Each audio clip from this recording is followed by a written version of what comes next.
The pilots who defeated a hijacker. Auburn R. Calloway, an employee of Federal Express who was facing the possibility of termination for lying about his flight hours, attempted to hijack Federal Express Flight 705, a McDonnell Douglas DC-1030 cargo jet that was transporting electronic equipment across the United States from Memphis, Tennessee to San Jose, California on April 7, 1994. The plane was carrying electronic equipment traveling from Memphis, Tennessee to San Jose, California. In his capacity as a deadhead passenger, Calloway boarded the planned flight while carrying a guitar case that concealed a spear gun and several hammers simultaneously. He had the intention of crashing the aircraft in the hope that it would give the impression that he was an employee who had been killed in an accident. This would allow his family to collect on a life insurance policy that was granted by Federal Express and was worth $2.5 million. Before takeoff, Calloway attempted to turn off the cockpit voice recorder CVR of the aircraft. However, the flight engineer observed and turned it back on, wrongly believing that he had forgotten to turn it on. Once the aircraft was in the air, he made an effort to kill the crew members by using hammers. This was done so that their injuries would look to be the result of an accident rather than a hijacking. Despite suffering terrible injuries, the crew battled back, finally managed to defeat Calloway, and successfully landed the aircraft. Throughout his trial, the prosecution maintained that Calloway was attempting to take his own life. An insanity defense was what Calloway's legal representation intended to use in their defense. Despite this, he was guilty of many crimes, including attempted murder, attempted aircraft piracy, and interference with flight crew operations. He was found guilty of all of these charges. According to federal law, he was given 2 consecutive life terms. In contrast to the laws of several states, there is no possibility of parole. It was determined that the interference conviction was a lesser included offense of the attempted piracy conviction, and Calloway was successful in appealing the interference conviction. The sentence of life in prison was maintained, the hijacker and the flight crew. During this flight, there were 3 members of the flying crew present in the cockpit. 49-year-old Captain David G. Sanders, who had worked for FedEx for 20 years and previously served with the U.S. Navy for 9 years during the Vietnam War. 42-year-old First Officer James M. Tucker, Jr., who had worked for FedEx for 10 years and previously served with the U.S. Navy for 12 years during the Vietnam War and People Express Airlines for 3 years. And 39-year-old flight engineer Andrew H. Peterson, who had worked for FedEx for 5 years. Because the previous flight crew had exceeded their 8-hour flight limit by 1 minute the day before, Sanders, Tucker, and Peterson were sent in to take their place.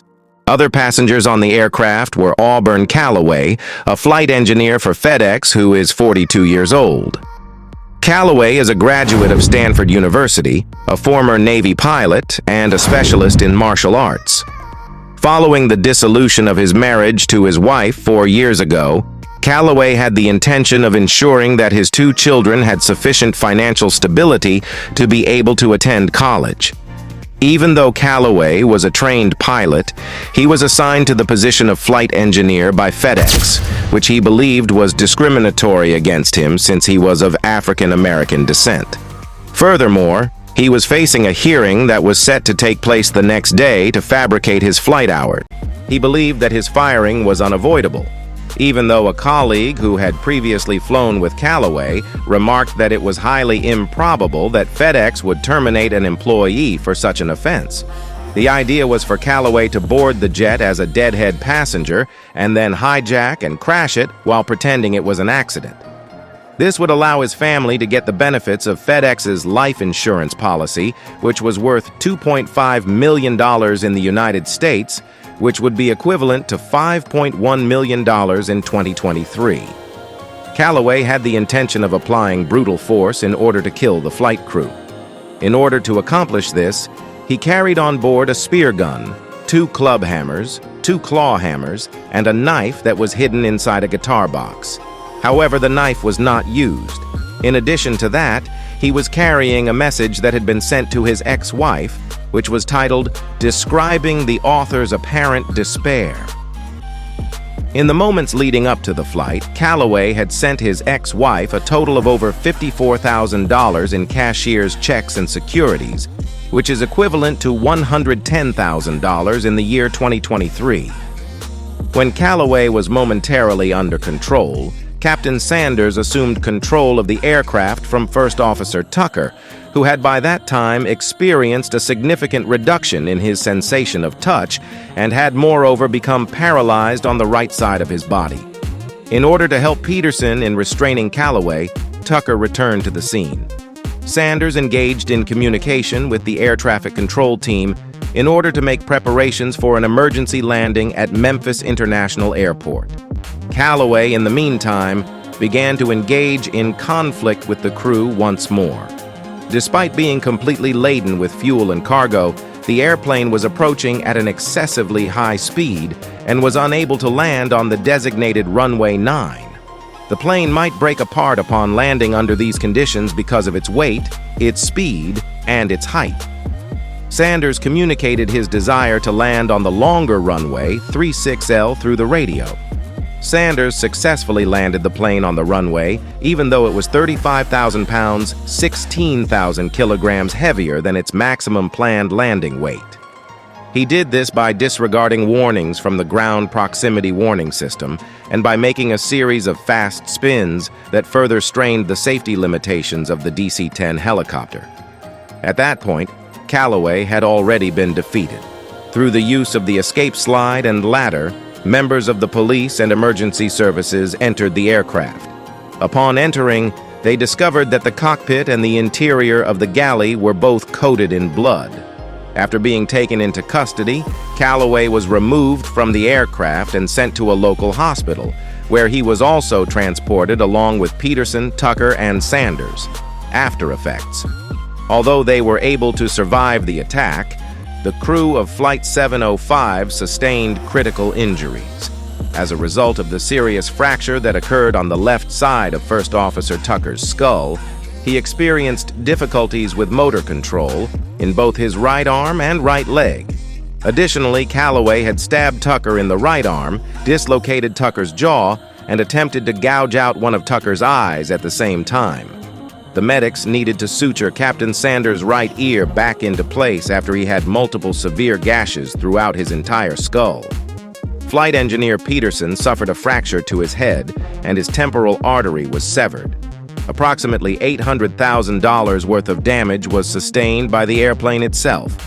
In spite of the fact that Calloway entered a plea of temporary insanity, he was found guilty of attempted air piracy and interference with flight crew on August 11, 1995, and was sentenced to 2 consecutive life sentences.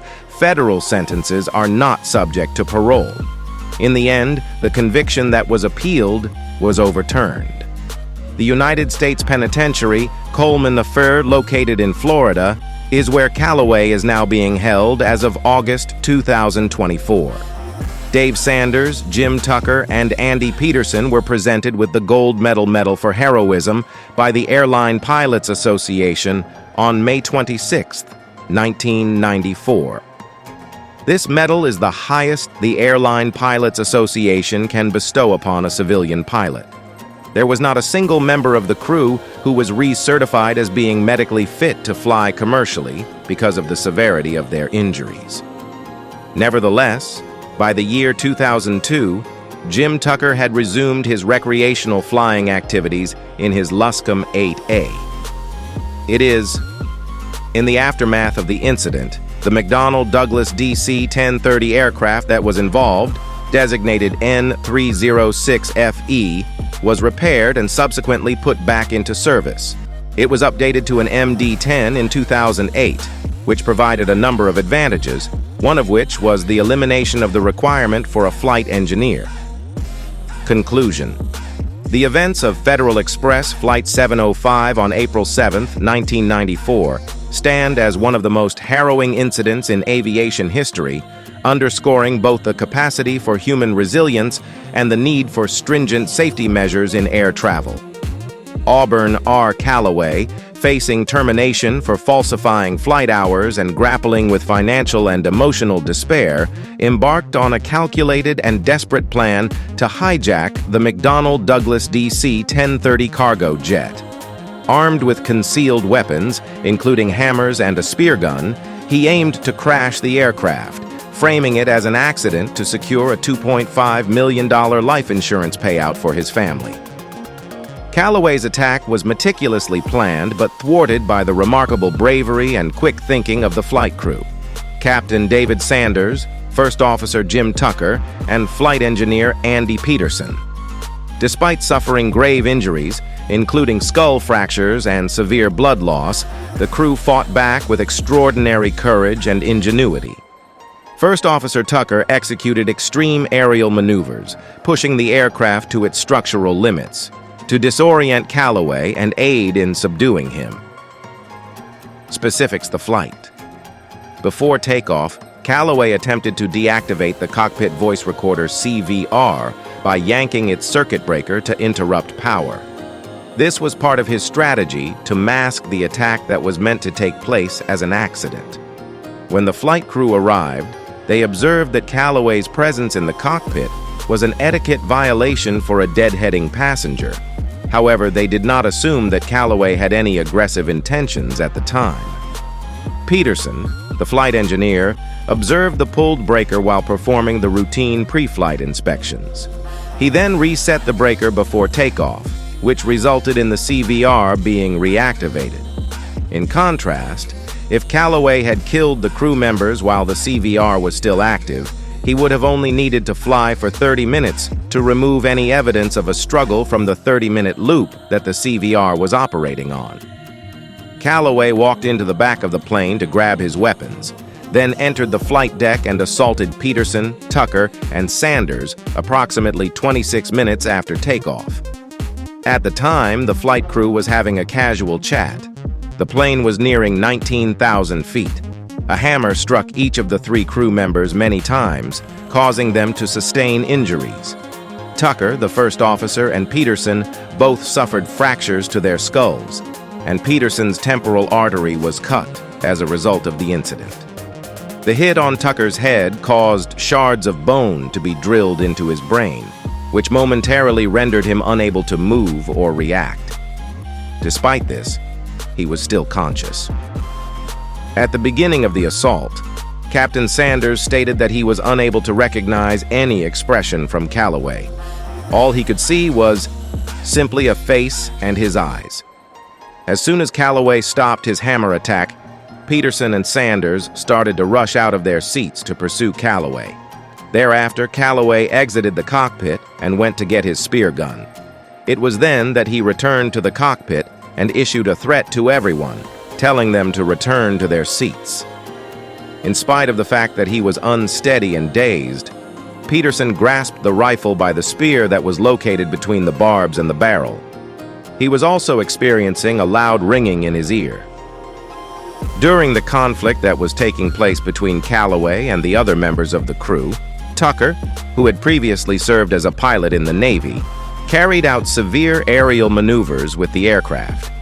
Sanders, Peterson, and Calloway were thrown out of the cockpit and into the galley as a result of his quick acceleration of the plane, which was measured at 15 degrees. Tucker proceeded to turn the plane into a left roll, almost on its side, to throw Calloway off balance. Consequently, the guys were rolled along the smoke barrier and onto the left side of the galley using this.